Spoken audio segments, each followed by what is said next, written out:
this villain in this piece is a hoarder of beautiful women. You're watching the Spotlight Network, starring Hollywood's newsman, Logan Crawford. Investigators, they now believe a single member. He works with TV and film legends. And now, Logan's shining the spotlight on the world's top emerging authors and creators. International were abducted. This is Spotlight with Logan Crawford, streaming on Roku, Apple TV, and Amazon Fire TV. I'm Logan Crawford, and right now we're diving into a heart-pounding international thriller filled with mystery, danger, and devotion. The name of the book, The Marble Sea.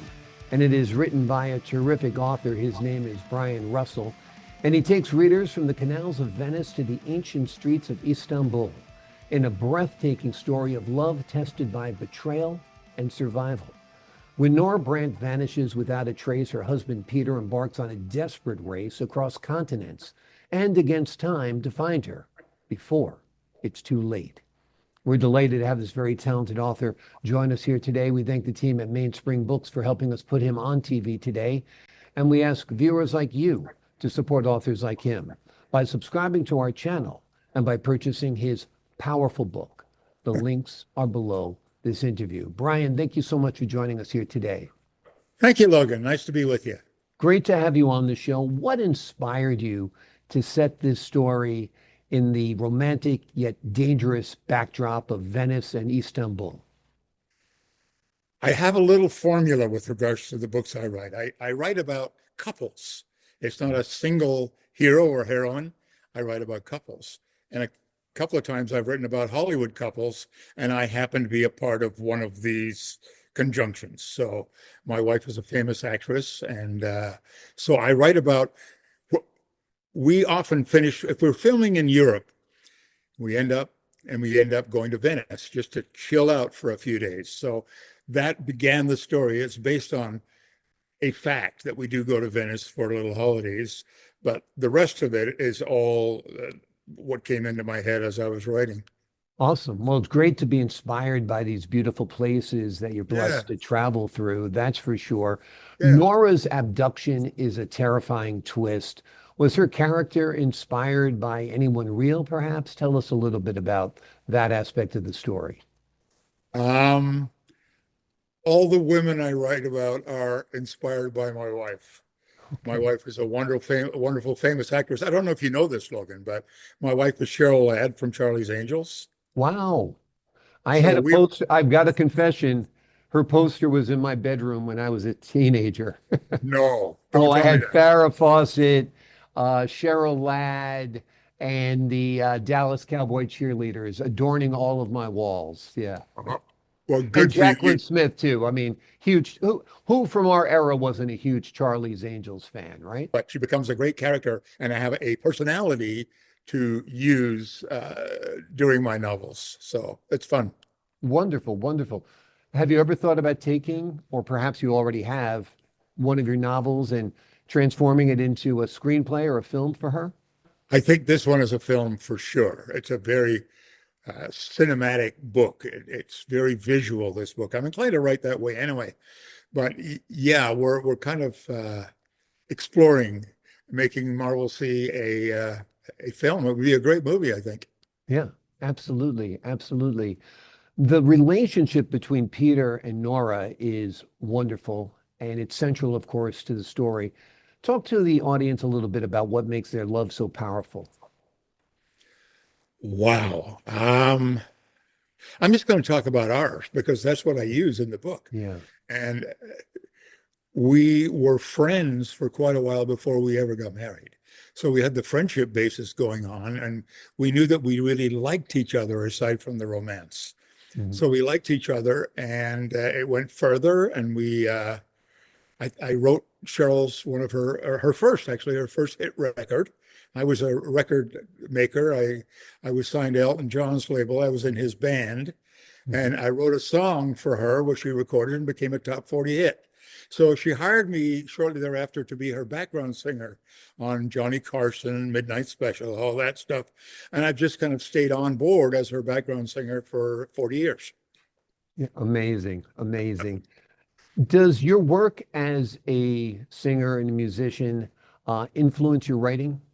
Absolutely. Um, Writing is writing. And a book is a very, very, very long song, but it's the same art. It's the same thing. And not every writer is the same. We all have different processes, different disciplines on how to get through it. Mine is a kind of a cavalier approach to it in that I don't write the book in my head before I write it. Hmm. I come up with a couple of characters, have a location, and say, once upon a time. And from there on, it's whatever comes into my head. So instead of being a creator, I'm more of a messenger. Hmm. Stuff comes to me on the great days, it just flows like butter. And it's just amazing when it's just coming from the messenger. And I'm just the reporter in that context and write the story. So every day for me is a complete surprise when I go to the computer and start to write. Amazing. And the prose that you write are quite lyrical, so I'd imagine that's part of the musical impact as well. That often when I write, I know I try to almost have a song in my head when I'm writing. Do you ever do a similar technique? Same process, exactly right. A, a, a song comes from inspiration. You get a line of lyric that usually comes with a line of lyric, and then you put a couple of notes to it, and then you're off. Yeah. Then the work process happens until it all fits together. But it's all about inspiration and being a messenger rather than thinking that I actually created all that stuff out of my heart. Yeah. No, it was sent to me. It's a gift. Wonderful. Wonderful. Well, it's quite a gift because this is quite a book. The book explores both beauty and brutality. How do you balance both those opposing forces? Well, the brutality is obviously fiction. The Mhm. love story is very personal because that's how I feel about my wife.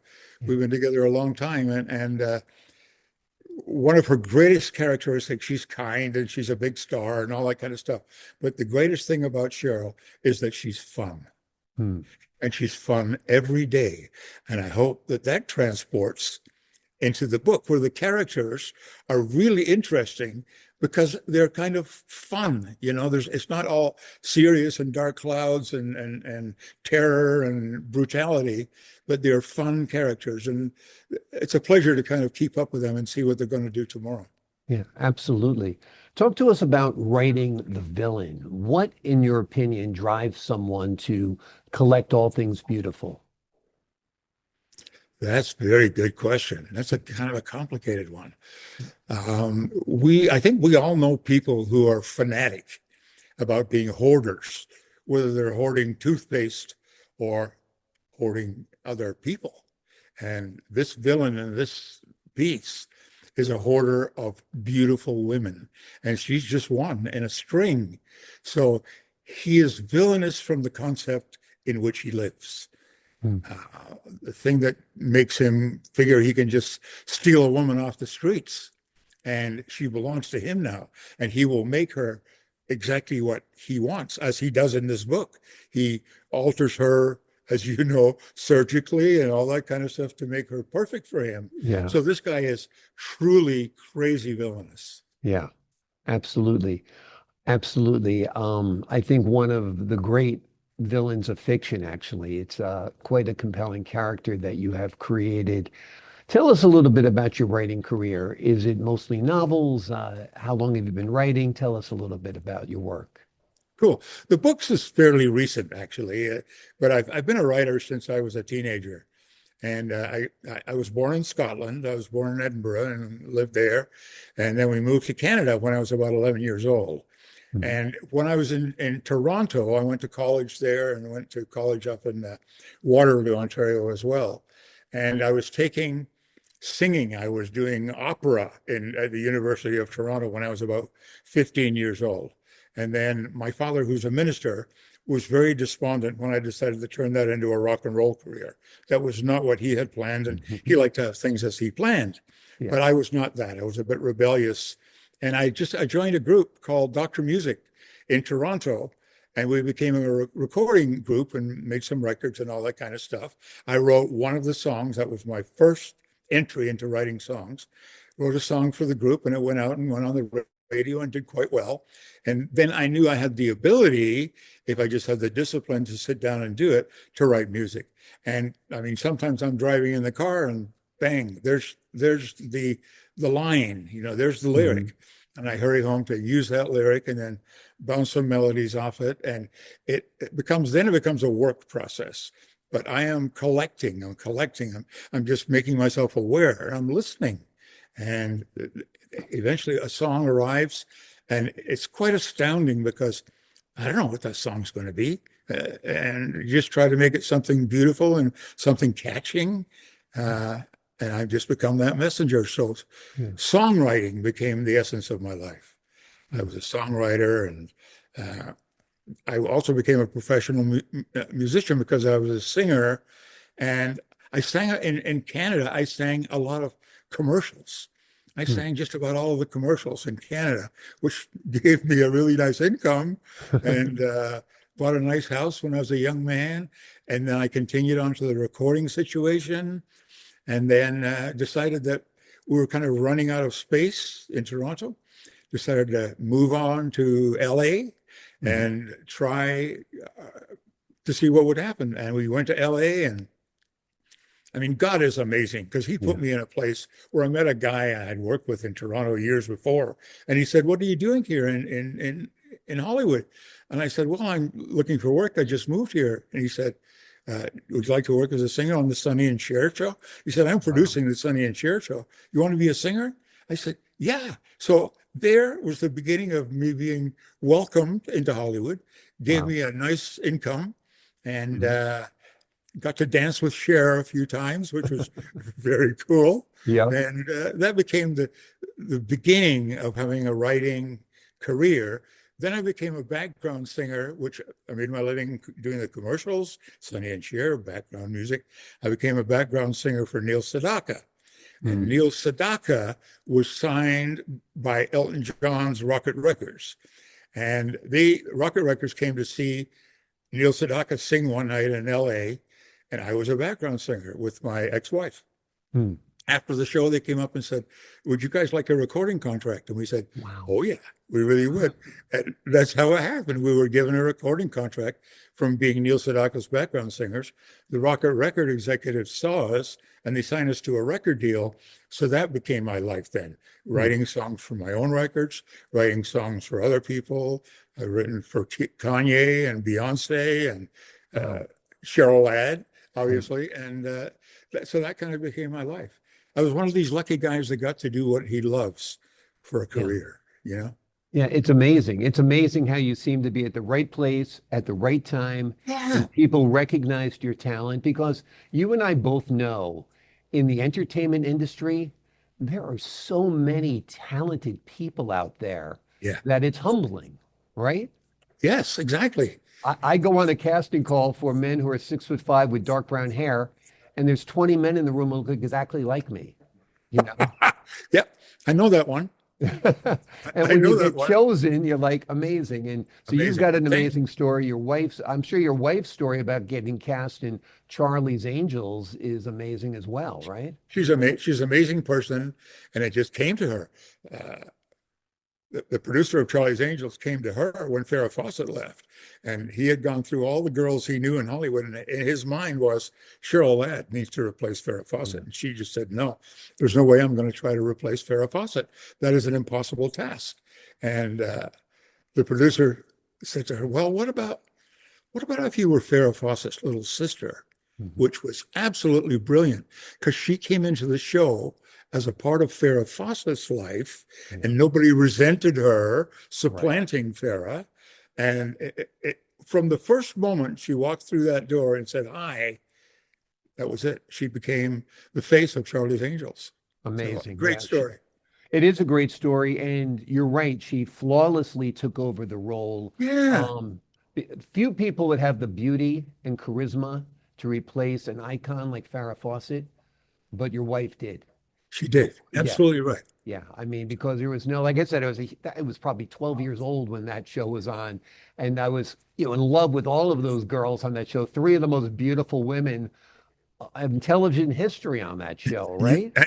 And worldwide. I mean, Yeah. it's in all these languages. We love to listen to it in Japanese or Italian. Some are good and some are not. But Exactly. it's fascinating. But it's worldwide. It was a worldwide hit.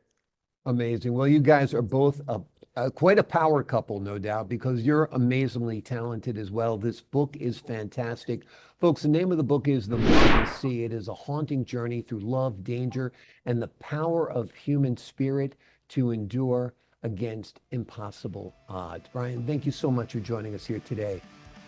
Logan, you made it fun. I appreciate it. I appreciate your time, your insight, your candor, your wisdom, and your wit. To the folks at home, I'm Logan Crawford, thanking you for your time this time.